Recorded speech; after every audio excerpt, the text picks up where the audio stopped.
qué había una partecita en la que no se podía unir. Es por las venas, por la vena ascendente. Sí, sí. O sea, hagamos de cuenta que en tu persona yo dejo caer una toalla grande, ¿de acuerdo? Y te la dejo caer en tu cabeza y la dejo caer como una herradura. Una parte viene delante de tu cuerpo y una parte queda detrás de tu cuerpo. ¿Me estás entendiendo? Sí, sí. Entonces, lo que queda delante de tu cuerpo y lo que queda detrás de tu cuerpo nunca se podrán unir porque tu cuerpo está en medio de las dos hojas. ¿Está bien? Sí. Pero a los lados, con tus brazos hacia abajo pegados a tu cuerpo, como si fuera la arteria y la vena uterina, esa partecita, ¿verdad? Es lo que va a impedir que también las hojas se peguen. Sin embargo, van a estar más cerca una hoja que de la otra que si estuvieran adelante y atrás de tu cuerpo. Y cuando ya no existen esas hojas y están más afuera, no habrá nada que las separe. Y la hoja anterior y la hoja posterior estarán en contacto, como una bolsa cuando vamos al súper para meter las manzanas, las quitamos, las movemos, desplazamos, separamos y metemos las manzanas. ¿Estamos de acuerdo? Ok. Sí. Entonces, en la parte donde está el órgano, es la parte más separada entre la hoja anterior y la hoja posterior. En la parte lateral, donde se encuentran las venas, la distancia entre la hoja anterior y la hoja posterior se reduce bastante. Sin embargo, no pueden entrar en contacto porque los vasos uterinos impiden ese contacto. Pero donde ya no existe nada, la hoja anterior y la hoja posterior estará pegada una a la otra. Y en una disección podremos abrir esta hoja para entrar a la siguiente hoja o a una cavidad entre la anterior y la posterior, que es una cavidad virtual. Ok, ok. Ya me quedó claro. Gracias. Bueno, Doctor, sí. continuando con la uterina, ajá, nos dijo que viene una ramita de la aorta, que sería la ovárica, pero entonces sería de la aorta abdominal, de las viscerales, pares laterales, de las genitales, ¿no? O sea, supongo que las genitales tienen ramitas. No, lo que pasa es que la arteria uterina llega al útero utilizando el ligamento de McEnroe y llega a nivel del istmo, que es la unión entre el cuerpo y el cuello. A ese nivel se divide la arteria en una rama descendente cérvico-vaginal y una rama ascendente que corre a los lados del útero y que llega a la unión útero-tubárica, donde termina en tres ramas terminales. Unas que son mediales, que son las fúndicas, que se anastomosan entre sí. Otras que son laterales, como las tubáricas, que siguen el trayecto de las trompas. Y otras que llegan hasta el ovario, llegando al mesovario, que es parte del ligamento ancho.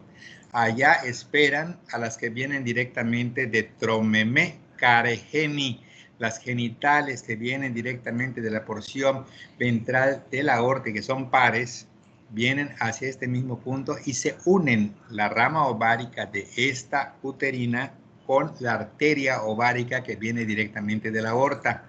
Entonces, esta obviamente cuando llegue al mesovario tiene un montón de ramitas que se unen con un montón de ramitas procedentes de esta arteria ovárica.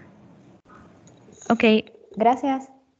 Bueno, entonces vamos a ver el cuerpo del útero, Noé.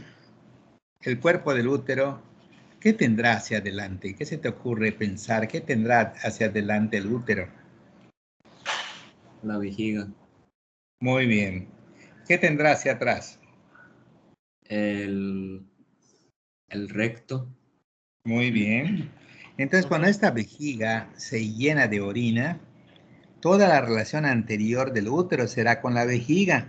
Pero cuando esta vejiga está vacía, la vejiga baja tanto hacia el nivel de la unión del útero con la vagina, que mi pregunta es, en condiciones donde la vejiga está vacía, ¿qué tendrá el útero en sentido anterior? El pubis. Pues tiene que haber un espacio entre el pubis y el útero, y este espacio, ¿por qué estará ocupado? Mm, sería por... no sé, A ver, Jorge Moisés. No recuerdo, doctor. La parte No posterior, recuerdo. pues está el fondo del saco de Douglas, por la parte anterior. No estoy seguro. ¿Por la parte anterior qué? No recuerdo. Ok. A ver, Paulina. Pues entre la vejiga y entre el útero, pues va a estar el fondo del saco útero-vaginal. No, útero-vesical. Ujú, sí, pero O como está vacía la vejiga, no existe en ese momento ese fondo de saco porque está vacía la vejiga. En cambio, cuando se llena hay un espacio entre la vejiga y el útero que es el espacio vesicuterino. Pero cuando está vacío, ese espacio realmente no está, no existe. Sería un espacio entre el útero y el pubis. O sea, no existe. ¿Qué? Vamos a ver. El útero hacia adelante, ¿qué tiene? a la Vejiga, vejiga, A la vejiga. Hacia atrás, ¿qué tiene? al recto. recto, Perfecto. Que contesten. ¿Tienen miedo o qué? Recto. O sea, que contesten. La parte posterior, ¿qué tiene? Al recto, recto, Muy bien. La parte anterior, ¿qué tiene? a la vejiga, A la vejiga, vejiga. Hacia los lados, ¿qué tiene? a las trompas, Entonces son los anexos que incluyen a las trompas, a los ligamentos uterováricos, a los ligamentos redondos, a los ligamentos anchos. Todo eso tiene a los lados el útero. Pero me faltan dos relaciones importantes. ¿Qué tiene hacia abajo el útero? a la vagina, A la vagina, vagina. ¿Y qué tiene hacia arriba el útero? los intestinos, Ah, bueno, los intestinos. Entonces quiere decir que estos intestinos, si la vejiga está vacía, caerán por delante del útero y no me permitirán hacer un buen ultrasonido. Y es por eso que las pacientes que le vamos a hacer un estudio del útero tienen que tomar agua para que se llene su vejiga, para que el intestino se desplace hacia arriba y podamos ver perfectamente bien el útero, su endometrio, sus trompas, sus ovarios, porque si no, los intestinos están en sentido anterior al útero y no me permitiría ver con definición estas estructuras. ¿Correcto? sí, doctor. Quiere Sí, decir que doctor. cuando vamos a hacer un ultrasonido, el único motivo para que tome líquido la paciente es cuando vamos a hacer estudios pélvicos, porque si vamos a hacer un estudio de hígado y vías biliares no tiene nada que ver que tomen líquido. Si vamos a hacer un estudio de abdomen superior con los riñones no tiene nada que ver que tomen líquido. Pero si queremos analizar la vejiga, la próstata, el recto, el útero, las trompas, los ovarios, obligadamente tendremos que tomar el líquido que se llene la vejiga.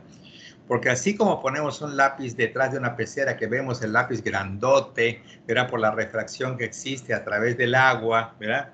Así mismo vamos a encontrar un útero precioso con un endometrio, con un miometrio, con una serosa, con un mioma, con un cáncer, con lo que sea, que nos va a dar una visión agradable y nítida cuando esté bien preparada la paciente con la vejiga llena, y cuando esté vacía no vamos a encontrar muchas cosas de las que acabo de mencionar. El útero es un órgano intrapélvico, ¿sí? Que hacia adelante tiene la vejiga, hacia atrás tiene el recto, hacia los lados tiene los anexos, hacia arriba tiene el intestino delgado y hacia abajo presenta la vagina. 6 relaciones. ¿Está bien? Sí, doctor. El útero es un órgano intrapélvico, quiere decir que está dentro de la pelvis, pero este útero puede salirse de la pelvis de una manera fisiológica, como ocurre con el embarazo, o de una manera patológica, como ocurre en la miomatosis, como vimos ayer, o en un momento dado por un cáncer del cuello de la matriz, o por un cáncer del cuerpo uterino, o por un cáncer de endometrio, o porque tengamos directamente algún crecimiento de endometriosis o no sé cuántas cosas más. Así que cuando crece este útero y se puede palpar encima de la pelvis, se convierte en extrapélvico, eso podría ser de una cosa fisiológica, que es un embarazo, que es lo más normal, o puede ser patológica, como las causas que acabo de mencionar. El útero es un órgano intrapélvico, que hacia adelante tiene la vejiga, hacia atrás tiene el recto, a los lados los anexos, hacia arriba el intestino delgado y hacia abajo la vagina. ¿Quedó claro? Sí, Sí, doctor. doctor. Ok, ahora yo voy a poner a la vejiga topográficamente, qué tiene adelante, qué tiene abajo, qué tiene arriba, qué tiene atrás, qué tiene a los lados. A ver, ¿qué me puede contestar, Alondra? Ok, la vejiga adelante va a tener a...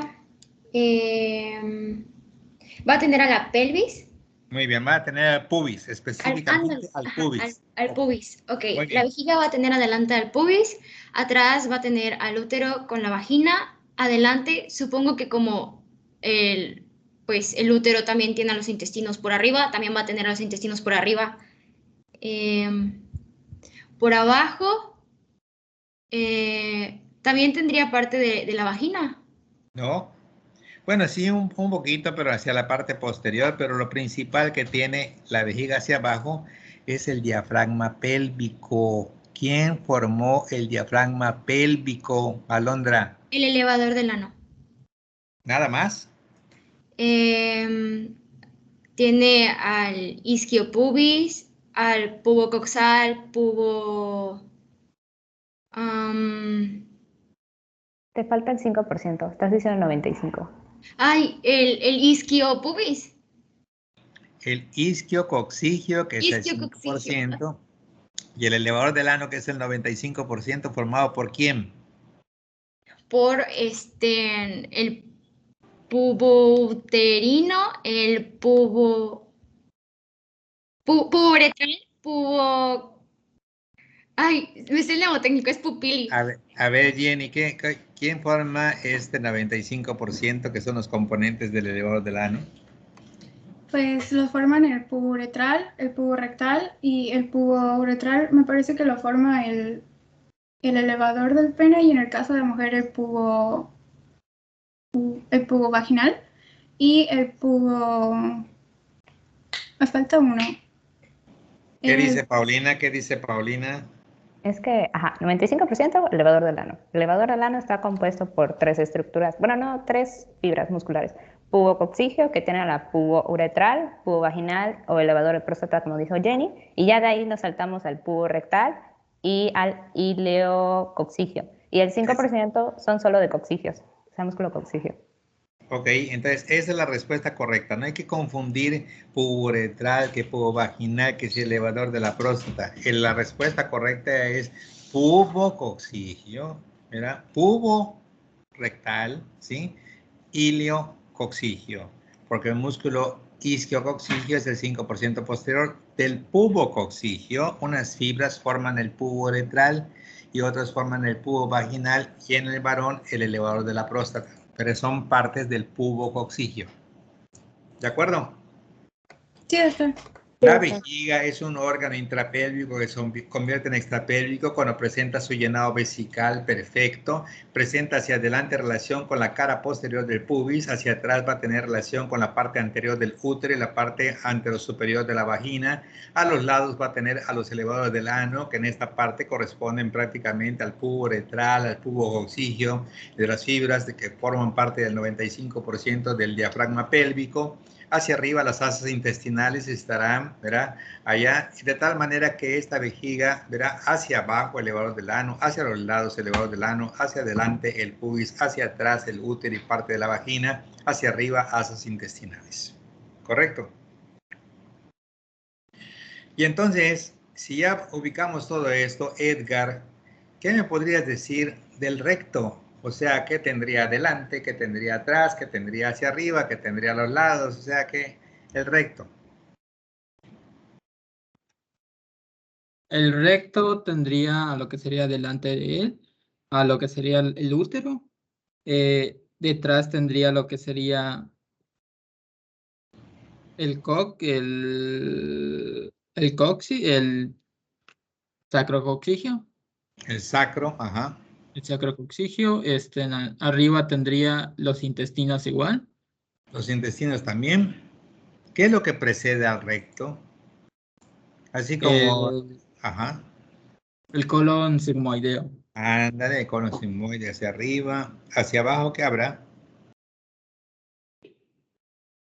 Pues igualmente sería lo que sería digamos, el estrecho, la pelvis, digamos, sería los huesos. Entonces, ¿estás de acuerdo que el recto terminara en la piel? Sí. Pues no termina en la piel, porque el recto sigue en 4 centímetros del conducto anal y luego termina el esfínter externo e interno del ano. Por lo tanto, el recto hacia abajo se va a relacionar con el conducto anal, que precede al ano, hacia arriba al sigmoides, a los lados el elevador del ano, hacia la parte posterior vamos a tener la fascia presacra y hacia la parte anterior el fondo de saco de Douglas y la cara posterior del útero. Ok, muchas gracias. ¿Correcto? ¿Está bien? Entonces ahorita, ¿verdad? Lo que vamos a hacer ahorita es, primero, les voy a hacer un repaso de lo que han visto ustedes en cuestión de 10 a 15 minutos para recordar los conocimientos aislados que hemos tenido de las diferentes vísceras, de todo lo que hemos visto en un recordatorio de 10 a 15 minutos. Luego vamos a agarrar normalmente los órganos a partir del páncreas, el intestino delgado, el intestino grueso y órganos pélvicos, porque el día de mañana vamos a ver toda la pared abdominal con sus 13 capas y vamos a estudiar el periné, que es lo más elegante, difícil, pero comprensible, con la técnica que vamos a utilizar de cómo saber todo lo que tiene el periné en su triángulo anterior urogenital desde la superficie hasta la profundidad, qué es lo que tiene el periné posterior, que es el triángulo anorrectal desde la superficie a la profundidad, todas las fosas que están ahí adentro, todos sus contenidos, los vamos a ver el día de mañana. Entonces vamos a entender perfecto qué es el periné y no la porquería de definición que es el espacio comprendido entre ano y vagina, que se llama perineo, que no tiene nada que ver con periné. ¿Sí estamos de acuerdo con esto del perineo y periné? Sí, doctor. Ok, bueno, entonces vamos a, imagínense ustedes ahorita, como siempre hemos hecho nuestros repasos, que ahora vamos a estudiar nuestro abdomen y como dijimos en la primera clase, hemos contratado a Jack el Destripador para que normalmente nos saque todas las vísceras del interior del abdomen y poder pararnos encima del pubis, mirar hacia arriba y ver un diafragma que cae de derecha e izquierda y que se convierte en C en sentido anteroposterior, con 3 orificios clásicos, que es el de la cava, el orificio aórtico, el orificio esofágico, que está en T8 a T9, que es el único que atraviesa el centro frénico, que se encuentra en T12 con los bordes internos o mediales de los pilares del diafragma y que se encuentra del lado izquierdo la apertura del pilar derecho del diafragma que cruza de derecha hacia izquierda formando el hiato esofágico. Que a nivel del orificio de la cava se encuentra Caprelín, que era la cava inferior, el frénico derecho y los linfáticos que van del hígado hacia lo que es el mediastino, que en la línea media se encuentra la aorta, en donde pasa ECA, donde están los esplácnicos mayores, el conducto torácico, la aorta y la ácigos, y hacia la izquierda se encontraba normalmente el hiato esofágico con EVA, que era el esófago y los vagos, tomando en cuenta que el vago izquierdo es anterior y el vago derecho es posterior. Después dijimos que en un corte sagital, las fibras anteriores del diafragma son más altas que las fibras postero-inferiores del diafragma y vamos a tener 3 orificios que corresponden a CEA, que es el orificio de la cava, el orificio esofágico, el orificio aórtico en sentido anteroposterior.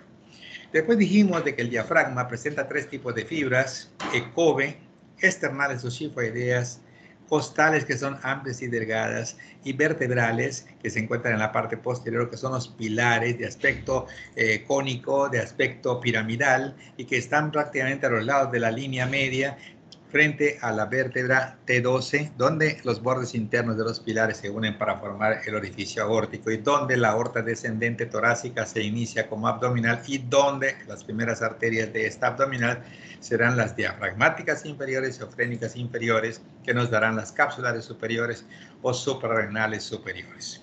Bien, yo sigo explorando todo y veo hacia la pared abdominal posterior y dicoso cuadrado, donde está el diafragma, la columna lumbar con 5 vértebras lumbares, el psoas cuadrado y transverso de cada lado, y también el psoas menor, que va desde L1 hasta la eminencia iliopubiana y que es anterior al psoas mayor.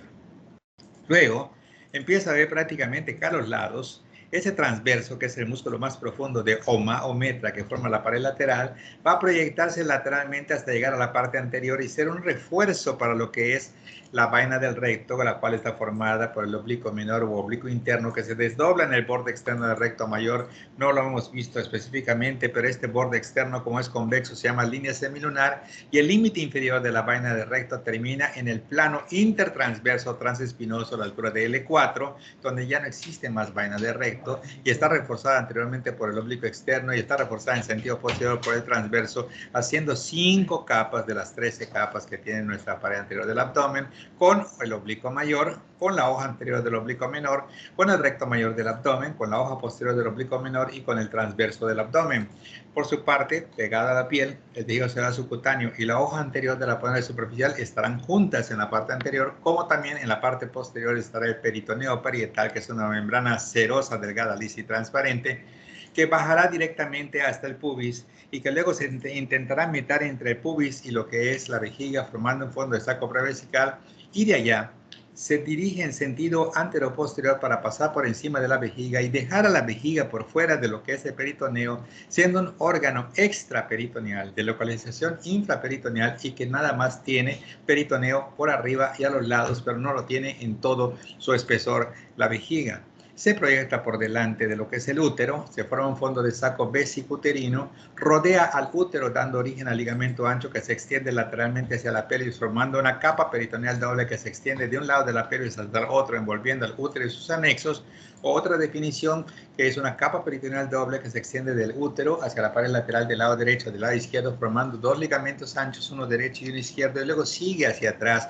Se forma un fondo de saco de Douglas, pasa por delante del recto y empieza a subir para formar un mesocolon transverso, un mesenterio, un mesocolon sigmoide, un mesenterio, un mesocolon transverso, luego un epiplón mayor por allá, una serosa para el estómago, luego un ligamento gastrohepático, un hepatoduodenal, luego una cápsula de Gleason, luego un ligamento coronario, baja por la parte anterior, llega hasta el ombligo y ya tenemos la capa número 13 completita, que primero fue parietal, que luego fue visceral, que después volvió a ser parietal, y etcétera, etcétera. Y por último, delante de esto, encontramos al tejido conectivo extraperitoneal, ¿verdad? Haciendo otras dos capas inseparables, ¿verdad?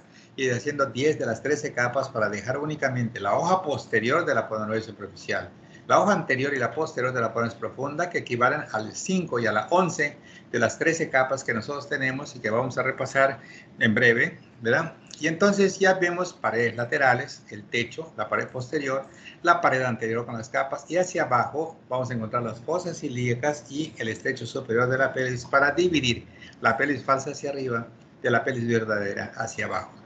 Bien, ahora yo voy a empezar a armar prácticamente todo el interior y tendré arriba y a la izquierda al hígado, que ocupa lo que es el hipocondrio del lado derecho, lo que es parte del epigastrio, parte del hipocondrio izquierdo, presenta dos caras, como dijo Kevin, saldía para nosotros, ¿verdad?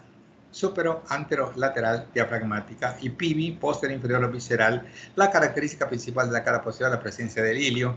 Hay una cápsula que rodea el hígado que se llama cápsula de Gleason. Se fija hacia arriba por el ligamento coronario formado por dos ligamentos triangulares asimétricos, uno derecho angosto, ligeramente irregular, y otro un poquito más amplio, el izquierdo, que van a formar 4 vértices formando el ligamento triangular izquierdo, el ligamento triangular derecho, hacia adelante por el ligamento falciforme, y hacia atrás nos vamos a dirigir a la curvatura menor del estómago con el ligamento gastrohepático, en cuya parte más baja se engruesa prácticamente para formar el ligamento hepatoduodenal, donde se encuentra la tríada portal.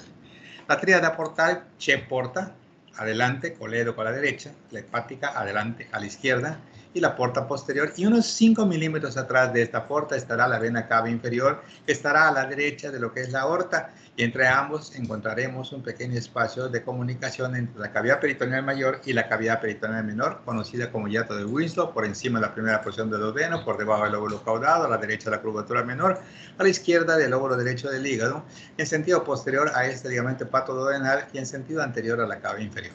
Y luego vamos a tener un estómago que vimos que tiene un orificio de entrada al cardio, un orificio de salida que es el píloro, una curvatura mayor en forma de C a la izquierda, una curvatura menor en forma de L a la derecha, que ambos se inician a nivel de cardio y terminan en el píloro.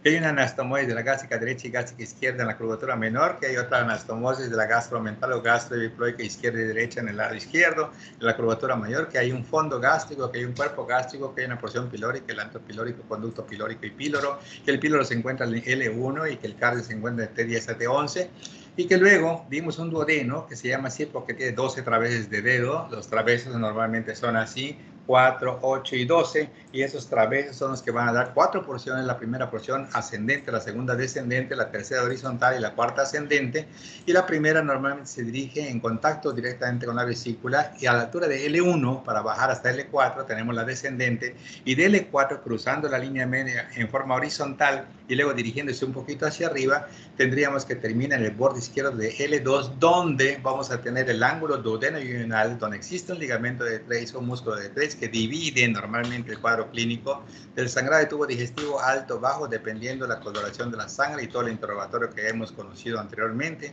Hablamos de una raíz del mesenterio que tiene 30 centímetros, que se extiende con 2 definiciones, del borde izquierdo de L2 a la articulación sacroiliaca derecha, o de la unión iliocecal hasta desde lo que es la unión duodeno-ional hasta la unión iliocecal. Y esto fija todo lo que es yeyun y el ilion a la pared posterior del abdomen, como se llama mesenterio. Y hablamos de que el peritoneo tiene, por ejemplo, epiplón, ligamento, aumento. Cuando va de una víscera a otra víscera, hablamos que cuando va de la pared a una víscera se llama meso, ¿verdad? Y hablamos también directamente de lo que es un peritoneo parietal que revista la pared y un peritoneo visceral en contacto con las vísceras. Y luego de esto hablamos que el vaso presenta una cara interna, tiene una cara externa, tiene un borde antero-superolateral, póstero-inferomedial, tiene un polo antero-inferolateral y un polo póstero-superomedial, y tenemos 10 centímetros por 5 centímetros, se encuentra entre las costillas 10, 11 y 12, teniendo de 9 a 11 teniendo en cuenta el eje de la 10. Y luego tenemos que la cara externa tiene impresiones costales y que la cara interna presenta el ilio, ¿sí? 3 impresiones, cólica, gástrica y renal, y todas ellas participando junto con el páncreas, con diazurriba come pan, que es el diafragma, verá la columna, el riñón izquierdo, el vaso, el colon transverso, el mesocolon y el páncreas como características de órganos que están en contacto con la cara posterior del estómago en lo que se conoce como lecho gástrico. A 7.5 del píloro se encuentra la papila duodenal superior menor, y a 10 centímetros del píloro y a 2.5 por debajo de esa primera papila se encuentra la papila duodenal inferior o mayor, donde se encuentra la polla hepatopancreática, que es la unión del colédoco de 7.5 con el conducto de Wilson, y que el colédoco es la unión del cístico de 1.5 y el hepático común de 2.5, y que estos vienen de la vesícula y vienen prácticamente del interior, que nos falta ver conductillos biliares, conductillo intralobular, conductillo interlobular, ¿sí? Conductos biliares derecho y izquierdo para formar el hepático derecho e izquierdo, y que finalmente salen como un conducto hepático común. Eso nos llevó como 16 minutos. Recordamos un montón de cosas. ¿Cuánto siente Alondra que capturó de lo que yo dije, en el sentido de todo te fue conocido y grato, o hubo muchas dudas con respecto a lo que mencioné? Pues sí le pude ir siguiendo. Una que otra cosita como que me perdía y ya luego como que le recuperaba, ¿no? Pero pues sí. Ok. Jenny. ¿Todo bien, doctor? Todo bien. Perfecto, Noé. Todo bien, doctor, también. Eddie. Sí, doctor, todo bien. Ok, perfecto. Entonces vamos ahorita a continuar con algunas diapositivas para que veamos algo práctico, ¿verdad? Y vamos a empezar directamente con lo que es el abdomen en la parte de abajo. Vamos a empezar con esas cosas que vamos hacia la pelvis. Índice visual y nos vamos al abdomen. Doctor. Sí. No sé si podría explicarnos lo de extraperitoneal, retroperitoneal, intraperitoneal, no sé cómo la diferencia, porque yo sí me confundo entre retroperitoneal y extraperitoneal, o no sé si sea lo mismo. Extraperitoneal, retroperitoneal es como decir extraperitoneal, infraperitoneal. O sea, está fuera del peritoneo, pero uno está por detrás y otra está por debajo, pero fuera de la cavidad peritoneal. Como ocurre con los riñones, que son retroperitoneales, como ocurre con la vejiga, que es infraperitoneal, ¿sí? Y otros órganos como el útero, que es intraperitoneal, ¿correcto? Entonces, yo creo que este miércoles a lo mejor sí vamos a tener una clase, porque nos interesa que tengamos unas sábanas, ¿verdad? Que vengan ustedes con 2 sábanas matrimoniales, para que podamos ver como grupo cómo se forma normalmente el peritoneo ventral, el dorsal, el peritoneo parietal, el peritoneo visceral y cómo se forman el epiplón menor, el epiplón mayor, para entender toda una serie de movimientos embriológicos que tiene el intestino para dar origen a todo esto y por qué la cavidad peritoneal mayor comunica a la menor por el hiato de Wilson para que se den cuenta de cómo es. Por ejemplo, si ustedes se fijan, la mujer está comunicada a la cavidad peritoneal. ¿Por qué? Porque la vagina comunica a un conducto endocervical, a una cavidad uterina, a una cavidad de las trompas y a unos orificios abdominales de las trompas que comunican a la cavidad peritoneal. O sea, esto hasta cierto punto puede favorecer problemas de peritonitis en alguna etapa de la vida, ¿sí? Hay una comunicación. Si yo agarro, por ejemplo, y vemos prácticamente el pene con el orificio que es la uretra, y normalmente estiraríamos el pene, veríamos a toda la uretra que tiene tres partes: la uretra peniana, la uretra membranosa, la uretra prostática. Podré ver el interior de su vejiga, la desembocadura de los ureteros, la desembocadura de la uretra. Me voy a través del orificio uretral y puedo ver directamente hasta lo que es el riñón. O sea, hay una comunicación desde el meato uretral hasta el riñón en el caso de los varones también. ¿Correcto? En la mujer pasa lo mismo. Entonces, son ciertas cosas que tenemos que ver, pero como ejemplos presenciales, porque el pintarrón queda demasiado chico. Sin embargo, si no tenemos esa oportunidad, lo vamos a ver directamente en el pintarrón, quizá el lunes. Bueno, vamos a ver.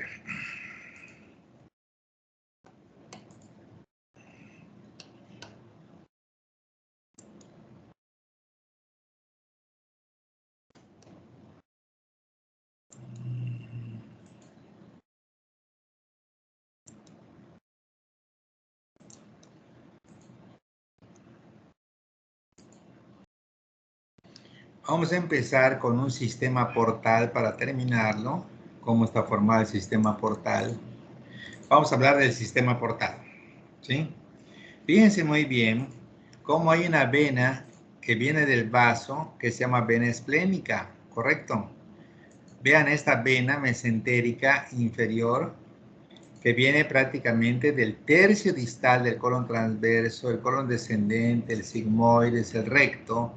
Y así como vimos cocosir, cólica, sigmoidea y rectal superior para la arteria, así igual, pero en venas, van a dar origen a la mesentérica inferior que sigue para desembocar en la esplénica, pero no forma nada.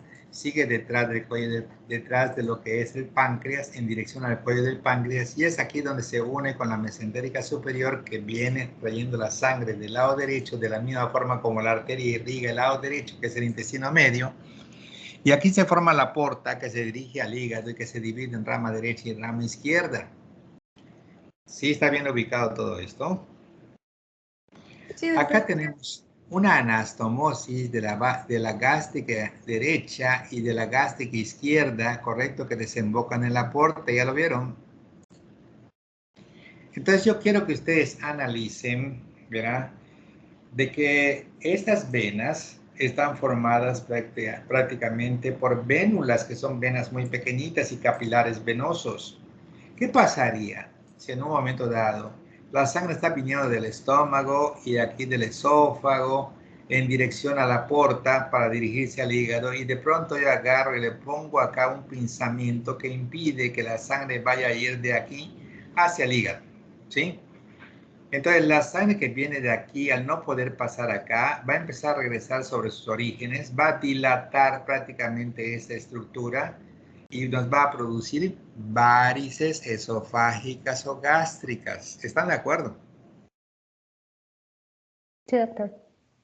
Y estas varices esofágicas y gástricas, que es el ejemplo de un cirrótico en que se forma mucho tejido fibroso en el hígado, a tal grado que se vuelve tan fibroso que la circulación no puede pasar a través del hígado, aumenta la presión de la porta, aumenta la presión de la coronaria estomáquica, aumenta la presión de la esplénica, aumenta la presión de la mesentérica inferior, aumenta la presión de la mesentérica superior, y empezarán a venir las consecuencias, ¿correcto? van a empezar a venir esto que son las varices esofágicas, ¿está bien? Va a empezar a crecer el vaso en una esplenomegalia y se va a empezar a filtrar aquí donde está la unión de los vasos con el intestino, sacando el líquido hacia el abdomen con lo que se conoce con el nombre de ascitis, ¿correcto? Quiere decir que la hipertensión portal tiene una tríada clásica que dice esplenomegalia, ¿correcto? Varices, tanto esofágicas como gástricas, ¿sí? Y ascitis. Son los tres datos que vamos a tener cuando tengamos una hipertensión portal. Y su mnemotécnico es EVA, la E de esplenomegalia, ¿verdad? La V de varices gástricas y esofágicas y la A de ascitis. Y esto que estamos viendo de hipertensión portal puede ser de una causa prehepática, ¿correcto? Como ocurre en unos niños recién nacidos que tienen problemas en el ombligo y que forman un trombo que se llama transformación cavernomatosa de la porta. Se obstruye la porta y nos da una hipertensión portal que hará varices esofágicas, varices gástricas, esplenomegalia, ascitis, como un cuadro clínico de hipertensión portal de causa prehepática. Pero si vemos un adulto medio que es un tomador crónico o que tuvo hepatitis o algún problema de fibrosis hepática, dijéramos que la hipertensión portal es de causa intrahepática y lo más común sería la cirrosis. Pero si ustedes recuerdan, la sangre que llega por esta porta es una sangre tóxica que va a filtrarse en los sinusoides hepáticos y va a salir estéril. ¿Por dónde?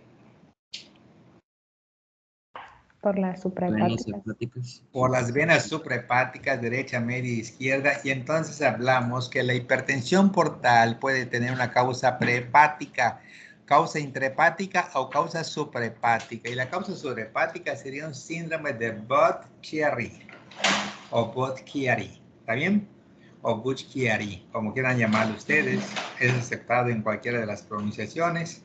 Y eso significa una trombosis que obstruye los vasos suprahepáticos y que nos va a producir un crecimiento del hígado que se llama esplenomegalia congestiva, un aumento de presión retrógrada sobre la porta, un aumento de presión sobre los vasos gástricos, un aumento de presión sobre la esplénica, un crecimiento del vaso, un edema o una ascitis a nivel de lo que es el abdomen, lo que se llama ascitis, y aparte van a haber dos problemas adicionales, que así como aumenta la presión, el resultado es que aumenta la presión en la rectal superior, que es esta, ¿correcto?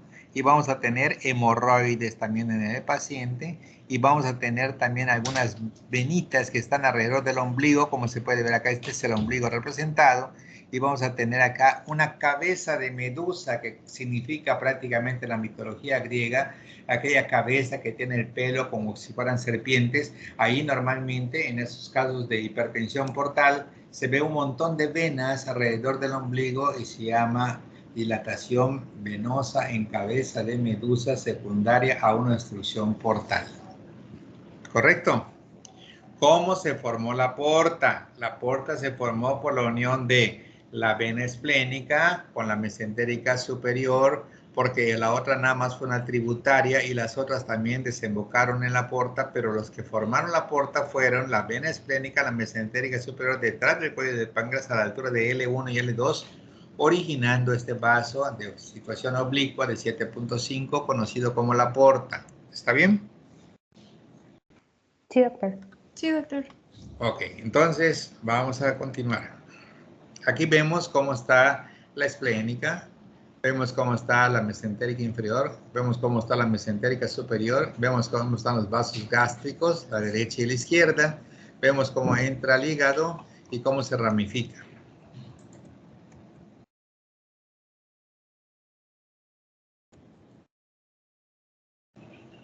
Entonces nos vamos aquí a lo que es el páncreas nuevamente.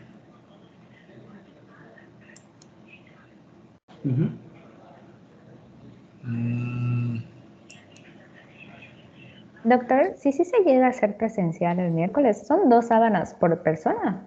¿O por No. Alguien se comprometa a llevar dos sábanas matrimoniales, ¿sí? Para que podamos ejemplificarlo con nosotros mismos. Cómo pasan de delante hacia atrás envolviendo a una persona de ustedes, que sería el estómago. Cómo se forma el mesogastro ventral, el mesogastro dorsal, el peritoneo parietal, el peritoneo visceral. Y luego cómo se forma el gastrohepático y cómo se forma el hepatoduodenal y cómo se forma el gastroesplénico y cómo se forma la posición del estómago, que no está de pie, sino que está inclinado, y por eso se forma ese epiploma mayor gastrocólico. Sí, con dos sábanas matrimoniales. Ok, doctor, nos avisa para ponernos de acuerdo. Claro, Gracias. claro, sí. Con dos que tengamos es suficiente para poder entender eso muy bien. ¿Correcto? Sí, Pi. Bueno, entonces...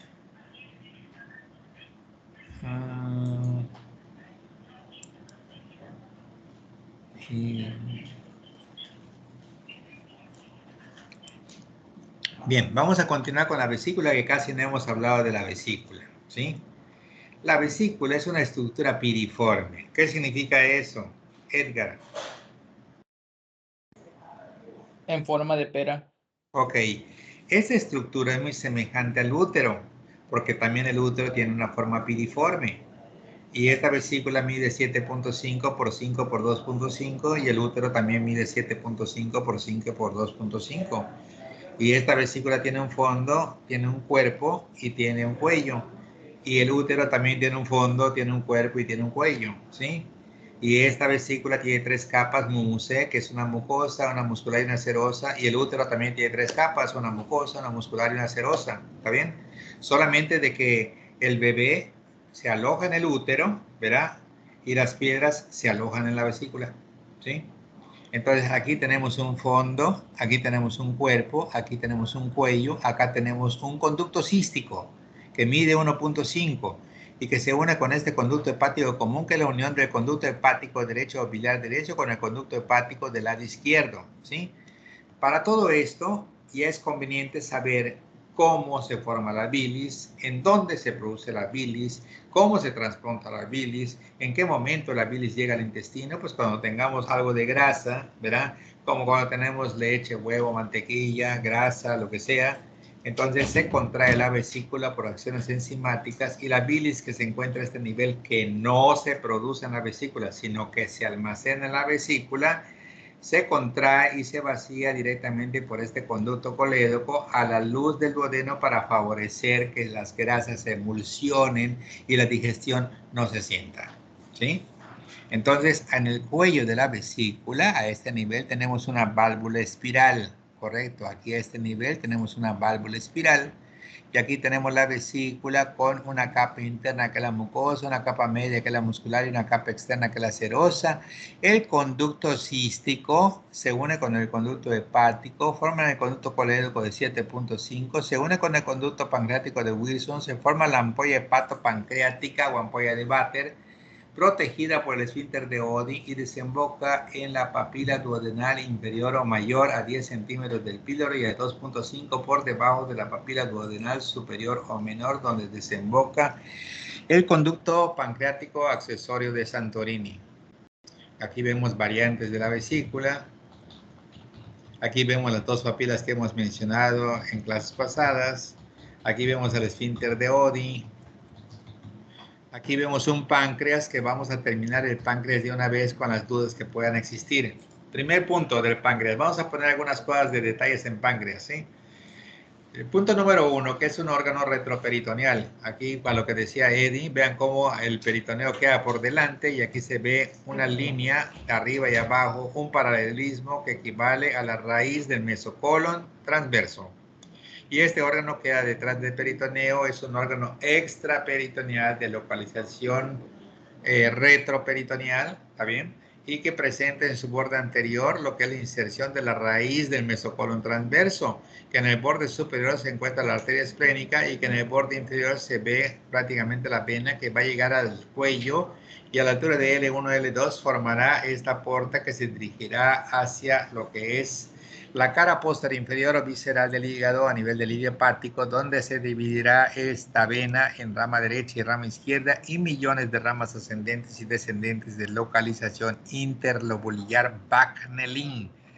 Vena, arteria, conducto, nervios y linfáticos a nivel de la periferia de los lobulillos hepáticos que tienen cuyo centro una vena centrolobular y tienen cadenas de hepatocitos que forman un espacio sinusoidal formados por cadenas de hepatocitos con una membrana interna que se llama una membrana endotelial y un espacio entre la membrana y los hepatocitos conocido como espacio de Dissé, que histológicamente contiene macrófagos y células estrelladas que se encargan de fagocitar bacterias y toxinas que vienen del sistema porta para que al pasar a la vena centrobular pase completamente filtrada y limpia para continuar con la circulación general.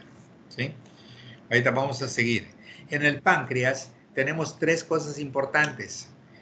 El páncreas se va de derecha a la izquierda.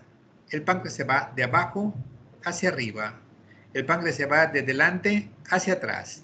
De tal manera que la cabeza es lo más anterior del órgano, la cola lo más posterior, la cabeza lo más bajo, la cola es lo más largo. Y yo siempre lo relaciono con la ardilla, porque la cola siempre sigue siendo lo más alto y posterior de la ardilla. ¿Sí o no? Sí, doctor. Sí, doctor. Entonces, el páncreas es un órgano retroperitoneal de localización, ¿verdad? O sea, un órgano retroperitoneal de localización, o sea, es extraperitoneal de localización retroperitoneal. Se proyecta de derecha a izquierda, de delante hacia atrás y de abajo hacia arriba. Presenta cabeza, cuello, cuerpo y cola, y la cabeza en un romance del abdomen con la primera, la segunda y tercera porción. Un cuello muy importante porque en la parte de abajo tienen los vasos mesentéricos y en la parte de arriba tienen la arteria gastroduodenal.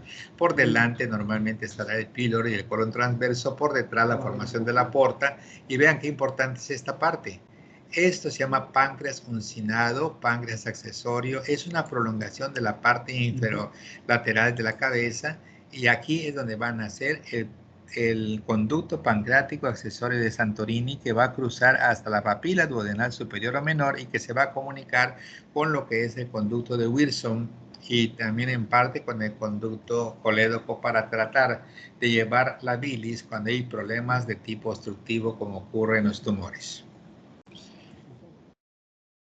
Tenemos el páncreas, aquí tenemos el vaso, la cara externa, las impresiones costales, esta parte de aspecto dentado que indica el borde anterior, adiós doctor, la cara interna con un hilio esplénico, con una impresión adelante que es la gástrica, con una impresión posterior que es la renal, y una impresión anterior inferior que es la cólica, y decimos COGAR, cólica, gástrica y renal. Doctor, ¿Sí? disculpe, con respecto a lo que había dicho de la formación de la bilis, ¿lo vamos a ver? ¿O Sí. cómo se...? Ah, ok. Gracias. Aquí tenemos el estómago, hemos visto también la anastomosis de los vasos gástricos, la curvatura mayor, la anastomosis de los gastromentales, pasando por encima del cuello del páncreas, la esplénica con sus ramos pancreáticos, esplénicos, gastrodiploicos y gástricos cortos, el tronco celíaco donde se encuentra coronaria estomáquica, hepática, esplénica, y luego Pigaraldi, que se encuentra acá con una rama derecha que es la cística, la cápsula de Gleason, y esta partecita acá que se llama lóbulo cuadrado, y la que está acá arribita, el lóbulo caudado, este es el lóbulo izquierdo y el lóbulo derecho, mientras que la cara superanterolateral tiene dos lóbulos, derecho e izquierdo. La cara posterior inferior visceral tiene dos centrales, que es este inferior cuadrado y el superior caudado, este izquierdo y el otro que es el derecho. Ahorita vamos a ver lo que estaba preguntando él. Ahorita llegamos a esto.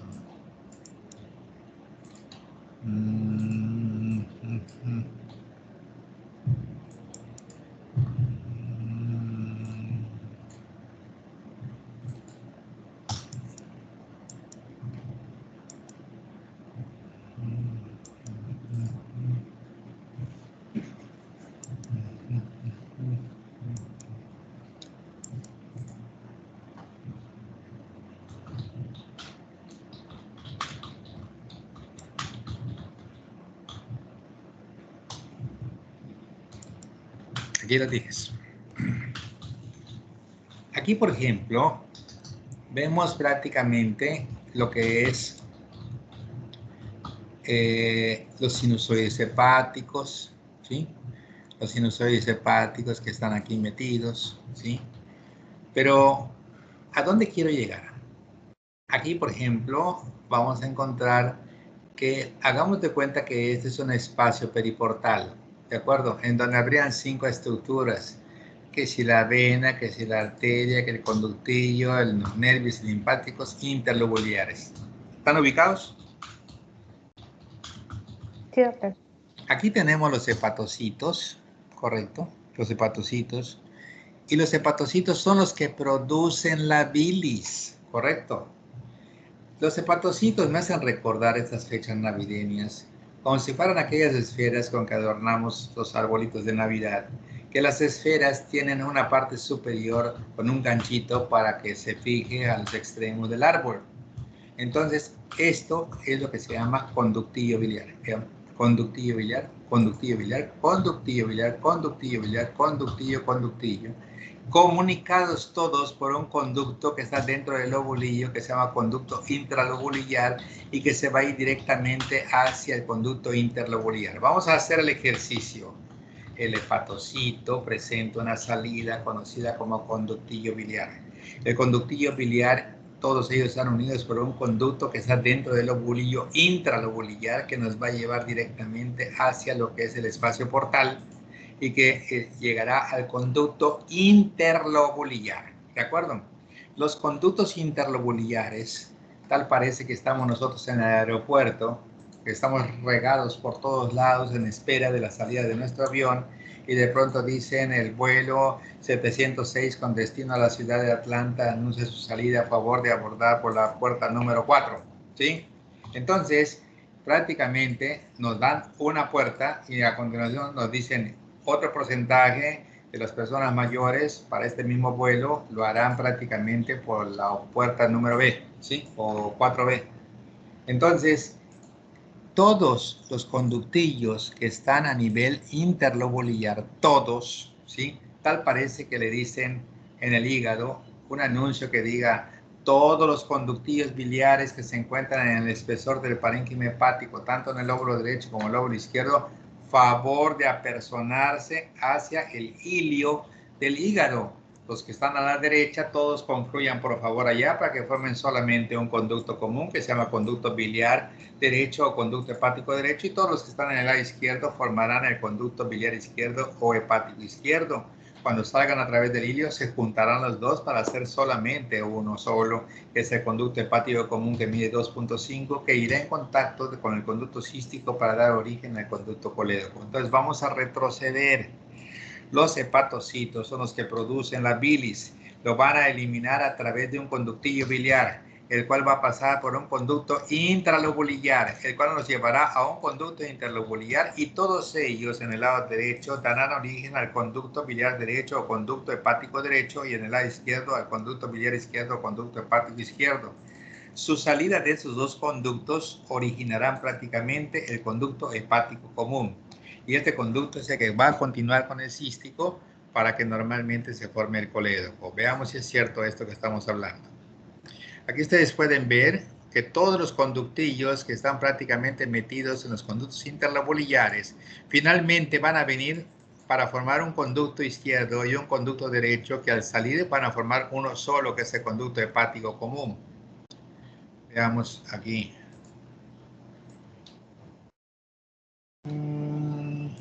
Aquí lo pueden ver también. Aquí lo dice, ducto hepático común, que es la combinación de los dos. Este que viene del lado izquierdo, hay un conducto hepático izquierdo. Este que viene del lado derecho, ducto, aquí, ¿verdad? Y entonces, este conducto hepático común se va a unir normalmente al conducto cístico para que formen el conducto colédoco. ¿Alguna pregunta?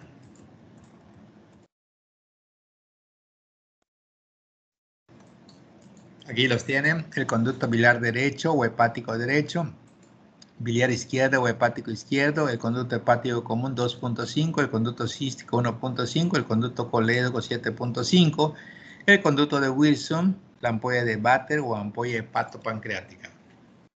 ¿Quedó claro, Kevin?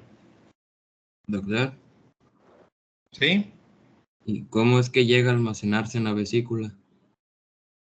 Entonces, cuando llega esto aquí, ¿ok? Esto baja, baja, baja, y como está cerrado el esfínter de Oddi, ¿de acuerdo? Al ir bajando, ¿verdad? Entonces va regresando acá, se mete normalmente aquí y se almacena acá. Y una vez que se almacena, cuando la grasa esté pasando aquí por el duodeno, ¿correcto? Se libera una sustancia, ¿verdad? Que hace que se contraiga la vesícula y el contenido baja para que pueda destruir las grasas, ¿verdad? Y entonces ya nos sintamos nosotros nuestra digestión, que así debe de ser una buena digestión. No debemos sentir absolutamente nada. ¿Correcto? Sí, doctor. Entonces, la vesícula no produce bilis, almacena bilis. La vesícula no es necesaria para poder vivir. En ocasiones es necesario quitarla porque tenga piedras, enfermedades, dolor o lo que sea. Así que no es algo que si la quitamos nos vaya a empeorar nuestra vida. No. O sea, en un principio nos vamos a adaptar a la vesícula, la ausencia de la misma, pero llegará un momento en que tenga la función normal, porque ahora la bilis va a venir directo del hígado, pasando el colédoco y viniendo directamente acá en vez de que esté la vesícula biliar.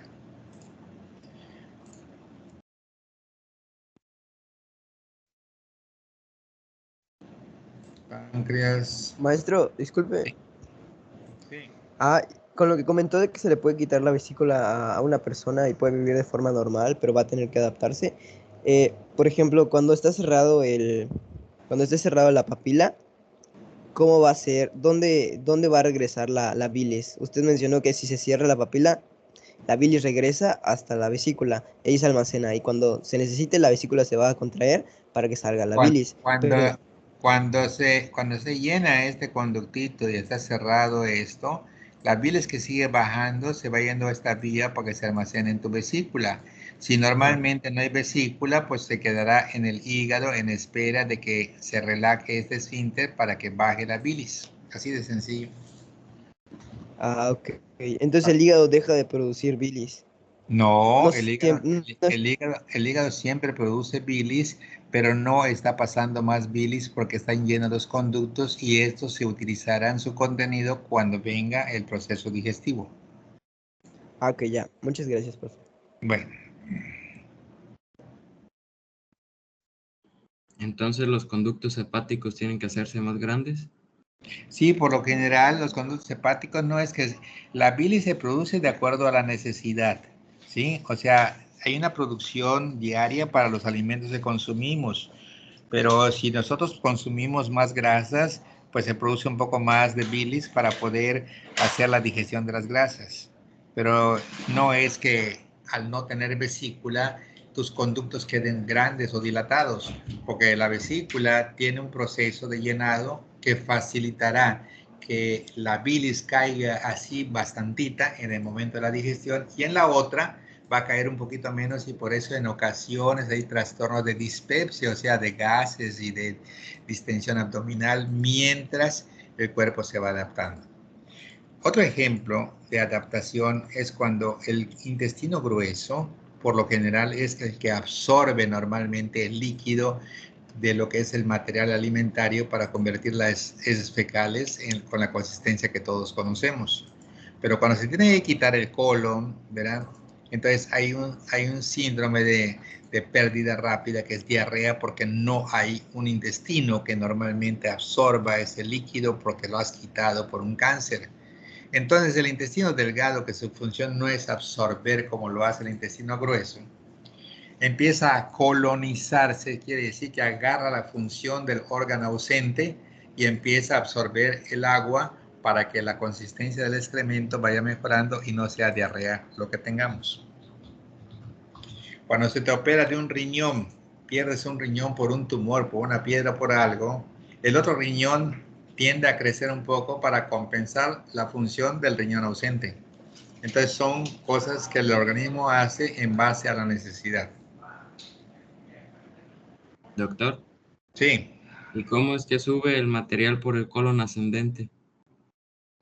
¿Cómo sube el material por el colon ascendente? Por ejemplo, ya la comida ya toda, que ya pasó por por el intestino delgado y por la unión ileocecal. ¿Cómo va a subir por el Por los colon? movimientos peristálticos. Ah, ok.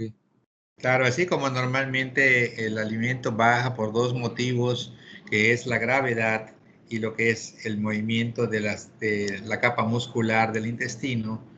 Asimismo, también a nivel de colon ascendente, la gravedad tiende a hacer que se quede allá abajo el excremento, pero las contracciones o los espasmos del colon harán que prácticamente se vaya hacia arriba y siguiendo todo hasta que llega a la región anal. Oiga, doctor, Sí, pero ¿y si quito un trozo, lo que va a hacer es conectar el intestino delgado a la porción que quedó del intestino grueso? claro. O sea, ya, ¿sí? Sí. Ah, ok, ok. Cuando antiguamente se hacían cirugías de colon, no había otra opción de que se cortaba el sitio donde estaba el colon y este colon se quedaba en la superficie del abdomen como una colostomía. O sea que el individuo durante un tiempo, 4 a 6 meses, defecaba a través del intestino, a través de la pared abdominal.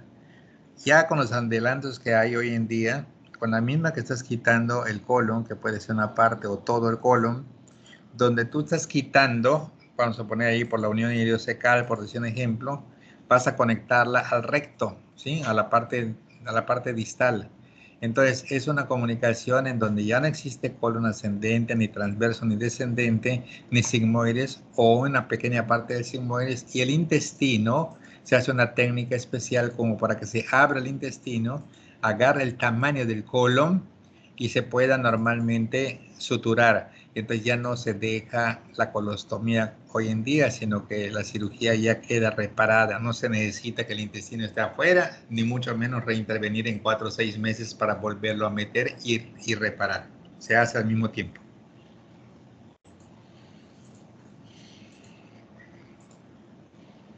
¿Alguna pregunta? Todo bien, doctor. Bueno, aquí por ejemplo, quiero aprovechar esta diapositiva para que ustedes vean esta parte. Aquí, por ejemplo, yo veo a esta aorta que ¿dónde termina? L4. L4. Yo veo esta cava que ¿dónde se forma? L4.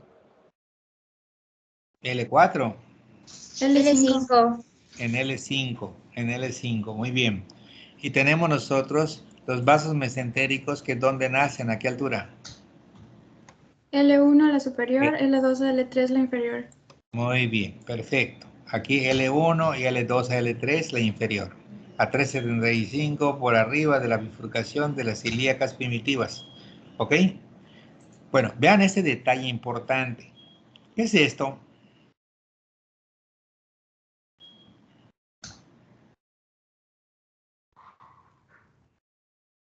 ¿Qué Es el es? isquion. Es el isquio, perfecto.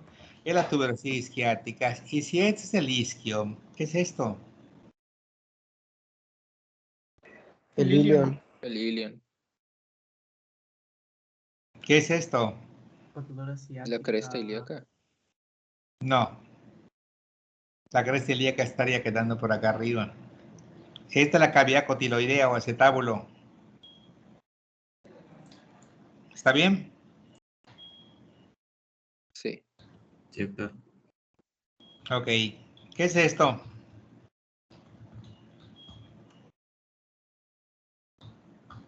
Es el obturador interno. Muy bien, es el obturador interno. Perfectísimo. Obturador interno, ¿sí? ¿Qué es esto? El diafragma pélvico. Es el diafragma pélvico, es el elevador del ano. ¿Ya se fijaron? Elevador del ano, ¿está bien? Ya se dieron cuenta que se está formando un espacio triangular acá, porque aquí va a venir la región anal y aquí va a salir la piel que se va a la región glútea. ¿Ya lo vieron? Hay un espacio piramidal de vértice superior, de base inferior, de borde medial, diafragma pélvico y de borde lateral, obturador interno. Se llama fosa isquio-rectal, porque está entre el isquion y el recto. Isquio anal, entre isquion y ano. Las fosas isquiorrectales o isquioanales son espacios piramidales de vértice superior, superolateral, de base inferomedial, ¿correcto? La base está formada por la piel del periné, el lado interno por el diafragma pélvico o el elevador del ano, el lado externo por el obturador interno. Sin embargo, vean qué importante es esto que está aquí y esto que está acá, que se llama conducto pudendo o conducto de Alcock. Aquí lo tiene la vena, la arteria y el nervio. Vena, arteria y nervio, tres estructuras, conducto pudendo o conducto de Alcock. Y aquí sale esta arteria que viene acá, que se llama rectal inferior, mientras que la hipogástrica nos emite, la hipogástrica, la rectal media, y más aquí arriba, la mesentérica superior nos emite la rectal superior, y MIP, que es la mesentérica, la ilíaca y la pudenda interna, nos hacen el mnemotécnico del origen de los tres vasos hemorroidales. La mesentérica inferior nos da la hemorroidal superior, la ilíaca interna nos da la hemorroidal media y la pudenda interna nos da la hemorroidal inferior. Y ese conducto de Alcock o conducto pudendo es el obturador interno, ¿correcto? ¿Está claro? Sí, doctor. Esta fosa isquiorrectal, que es un adelanto de lo que vamos a ver mañana, si nosotros vemos el periné, es un espacio romboidal localizado en la porción inferior de la pelvis. Ubiquemos una persona en posición anatómica con las palmas de las manos dirigidas hacia adelante, ¿verá? Y hacia los lados, con los pies ligeramente hacia afuera, ¿verá? Con la cara ligeramente hacia arriba, y podamos nosotros decir, el periné es un espacio romboidal localizado en la parte inferior de la pelvis verdadera cuyo vértice anterior es La sínfisis La del sínfisis pubis. del pubis. un vértice posterior es Coxis. Coxis. los vértices laterales son Tuberosedes isquiáticas. los límites anterolaterales son Rama Ramas isquiopúbica. isquiopúbicas. límites posterolaterales son El Ligamento ligamento sacrotuberosos. sacrotuberoso. una línea que va de una tuberosidad isquiática a la otra, divide este rombo en dos triángulos, uno anterior de base posterior, uno posterior de base anterior, el anterior urogenital, el posterior anorrectal. ¿Está bien? El triángulo posterior es el que va a tener a dos compartimientos verticales laterales de aspecto piramidal conocidos como fosas isquiorrectales, pero el triángulo anterior no va a tener esto, va a tener otro tipo de compartimientos. ¿Alguna pregunta? Aquí vuelven a ver ustedes al elevador del ano. Vean ustedes esta M, ¿correcto? Y esa misma M lo vamos a ver en la fosa isquiorrectal. Vean cuál es la diferencia. Vean cuál es la diferencia. Vamos a ver. Pelvis. Vamos a miembro superior, abdomen, pelvis y periné. Vamos a ver.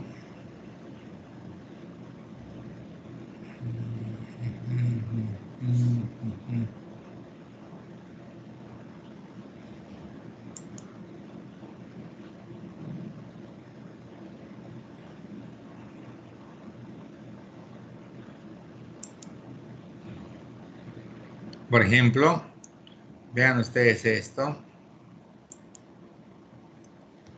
Esto es un corte a la altura de la tuberosidad isquiática, a la otra tuberosidad isquiática, para demostrarles estas fosas isquiorrectales entre isquion y recto, con el elevador del ano hacia adentro, con el obturador interno hacia afuera y con la piel del periné hacia abajo. Dos espacios piramidales de vértice superolateral y de base inferomedial, ¿correcto? La base está formada por la piel, se llaman fosas isquiorrectales, ¿correcto? Esto no es lo mismo que vamos a encontrar en la parte de adelante, ¿sí? Ahorita vamos a ver la parte de adelante. En la parte de acá atrás, esta es la fosa isquiorrectal, esta es la fosa isquiorrectal, pero en la parte de acá adelante no, hay un montón de compartimentos allá. En la mujer, aquí tenemos estos músculos, y luego, si los vamos cortando, vamos a llegar a otros músculos profundos. Esta es la fosa isquiorrectal, vean ustedes otra vez. Vean al obturador interno cómo en ángulo recto se va hacia el fémur, cómo está el conducto de pudendo aquí, cómo se encuentra la mesentérica inferior aquí, cómo se encuentra la última arteria que se llama sacra media, ¿sí? aquí las venas que van a formar prácticamente las hemorroidales, el útero. Vean ustedes la tortuosidad de los vasos, la rama ascendente, de la rama de casilla chiquila acá abajo, las ramas arcuatas o arqueadas acá adelante. El varón, la hipogástrica. Aquí vemos lo que les mencioné. Vean cómo el ligamento ancho está aquí y acá atrás, pero aquí está aquí y acá a un lado de los vasos uterinos, ¿correcto? Vean esta irrigación que tiene acá la hipogástrica, vesical, ¿sí? La del conducto deferente, todo eso lo vamos a ver. La próstata. Vean ustedes esto que es la fosa rectal y vean en una disección cómo se ve este compartimiento que está acá y este compartimiento, pero allá adentro hay otro compartimiento. Vean ustedes este útero cómo está, o sea, vean cómo están los vasos, viene aquí la cervicovaginal, viene para acá abajo, la rama ascendente, las arcuatas arqueadas, la fúndica, la tubárica, la ovárica, la unión con la otra ovárica en el mesovario, ¿sí? Aquí todas las ramas de Pepe bucadora uretrolabial, todas las ramas de Pepe bucadora de la arteria principal del periné, pudenda interna, ¿correcto? Vean ustedes acá, perineales profundas, unas que están más acá afuera, perineales superficiales, ¿sí? Las pudendas internas en el conducto pudendo, eso lo vamos a ver también. Bueno, ¿alguna pregunta? Profe, yo tengo una duda con respecto al hígado. ¿Podría poner una imagen rapidísima del hígado, por favor? ¿Qué necesitas del hígado? Es que hay una parte, bueno, no entiendo cómo en las figuras a veces el cuadrado queda, o sea, el caudado es el que está superior, ¿verdad? El caudado es cola y la cola de la ardilla está hacia arriba. El caudado es superior. Este, por ejemplo, Ok. es una vista anterior. Lóbulo izquierdo, lóbulo derecho, borde inferior cortante, escotadura para el ligamento redondo, escotadura para la fosita cística. Pero si yo doblo, aquí encuentro esto que es cuadrado, que está abajo, y este que es caudado con una colita. Este está arriba, este es el lóbulo derecho y este es el lóbulo izquierdo. Ah, ok, gracias. Gracias, maestro. Ya me quedó claro. ¿Alguna otra pregunta?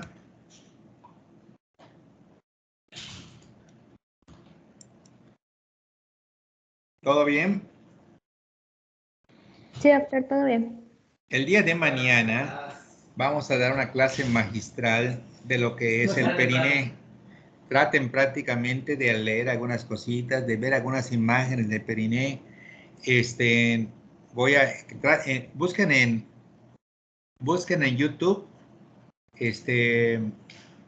periné de José Manuel Durán Vargas, para que ustedes más o menos vayan viendo algunas cositas adelantadas, porque mañana lo vamos a ver bien, ¿sí? Y vamos a hablar de todo el periné, unido con todo lo que es la pared abdominal, todos los compartimientos que hay y todo. En realidad son temas muy apasionantes, son temas que tienen su grado de dificultad y son temas que han sido para mí temas de siempre de discusión, de burla, de situaciones que no te hacen sentir bien y que luego te sientes mejor que como te sentías antes. Yo recuerdo que periné fue uno de los temas junto con el plexo braquial que por poco me sacan la facultad porque no podíamos entenderlo. Y había un compañero que es mi compañero de generación, que era una persona sumamente inteligente, pero no, como trabajaba en aquella época para poder estudiar, no tenía el tiempo suficiente como para estudiar, pero su inteligencia nadie se la quitaba y tenía una forma de explicar las cosas que yo empecé a entender y empecé a gozar de los conocimientos de anatomía. Este periné ha sido motivo de algunos pleitos entre maestros, porque en la Mayap, pues cuando yo entro, me dicen, habían dos maestros que no querían que yo entrara, pues porque casi siempre es el mismo problema. Cuando va a venir alguien que está bien preparado, hay temor de que las personas que están ocupando un espacio, sean desplazados, no porque uno venga a desplazarlos, sino porque simple y sencillamente la gente se va a dar cuenta de lo que el potencial que trae cada uno de los maestros. Yo no entro a competir ni a dejar mal a nadie, pero obviamente al entrar a un lugar en donde tu preparación es muy, pero muy buena, entonces pueden pensar que uno se sienta mal, los otros maestros, de su grado de preparación, que como no había nadie antes de una capacidad mayor a la de ellos, pues se sentían tranquilos y ahora pues empiezan a tratar de criticarte y tratar de no aceptar tus conceptos. Y tú educadamente dices, no, es que así, que aquí, por allá.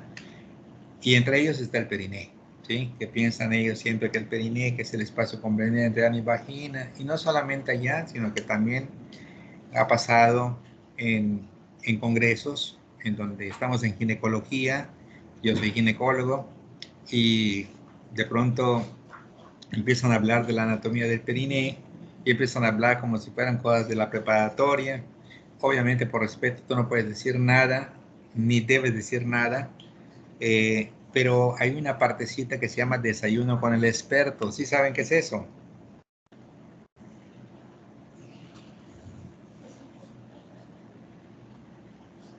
No, doctor. No, doctor. Cuando vamos a un congreso, en ocasiones los tiempos están limitados a 20 minutos o 30 minutos cada tema, en donde el ponente va a dar lo mejor del tema, pero muchas veces no hay tiempo suficiente para tantas preguntas, pues porque están limitados los tiempos para cada ponente. Entonces, hay un desayuno o almuerzo con el experto en donde tú pagas normalmente tu desayuno, que obviamente no es lo que debes de pagar. Hagamos de cuenta que un desayuno fueron 350 pesos y pagas 1000 pesos porque vas a estar con el experto y vas a poder aprovechar mientras desayunas, hacerle algunas preguntas al experto, ¿sí? Para que te vaya contestando. Entonces yo pagué mi desayuno no tanto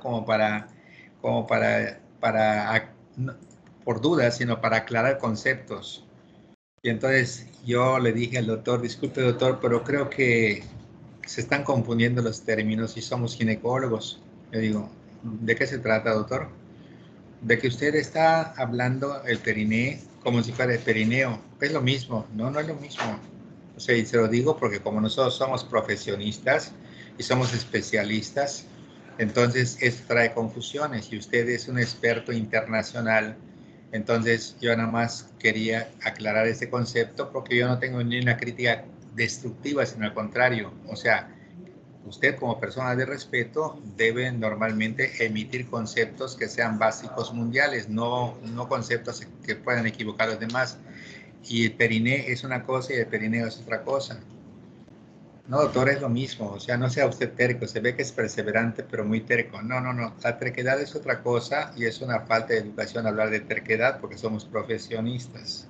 Yo nada más le estoy diciendo, se lo puede usted ver en sus apuntes, aunque sea un experto, cheque ese periné, porque no me parece lógico que usted como ponente hable de esos conceptos así. Entonces empezó una discusión en el desayuno y otro doctor sintió incómodo y me dijo, como que no viene al caso esa discusión, ¿no, doctor? Me dijo, o sea, un compañero mío. No, sí viene al caso porque el doctor es un experto y es de respeto. ¿Por qué no lo busca? Y le dijo la persona que estaba con él, lo que dice el doctor tiene la razón. O sea, el periné es lo que dice él, un espacio romboidal, esto, lo otro.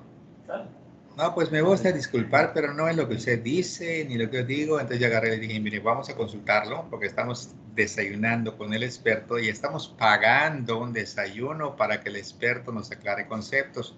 Y a mí, más que aprender este concepto, yo quiero aclarar este concepto porque yo soy ginecólogo y hay muchos de mis compañeros que creen que es lo mismo perineo y periné. Y tuvimos que recurrir a los libros, a los textos, y es cuando digo, discúlpeme, usted tiene la razón. Entonces hay varias cositas de ese tipo que son interesantes, no para criticar o dejar mal a alguien, sino para aclarar conceptos. Y eso es lo que ustedes van a aclarar muy bien en el término de periné, cuando ustedes vean el día de mañana que hablemos de ese tema tan apasionado que es el periné con todo lo que contiene. Bueno, yo me tengo que retirar nuevamente para ir por otra cirugía ahora. Y como siempre, les deseo prácticamente una feliz tarde. No dejen de hacer sus oraciones, no dejen de querer a sus papás. Esto no es un fastidio, es una repetición para que el concepto se pueda cumplir y sientan ustedes como en la iglesia que a Dios se le piden las cosas no por capricho, sino que todos los días para obtener los resultados favorables del Ser Supremo. Así que bendiciones, que estén bien y el día de mañana nos vemos. ¿Correcto? Bueno. Hasta luego, doctor. Hasta luego, doctor. Suerte. Hasta luego, doctor. Muchas Hasta gracias. luego, doctor, gracias. Hasta luego, doctor.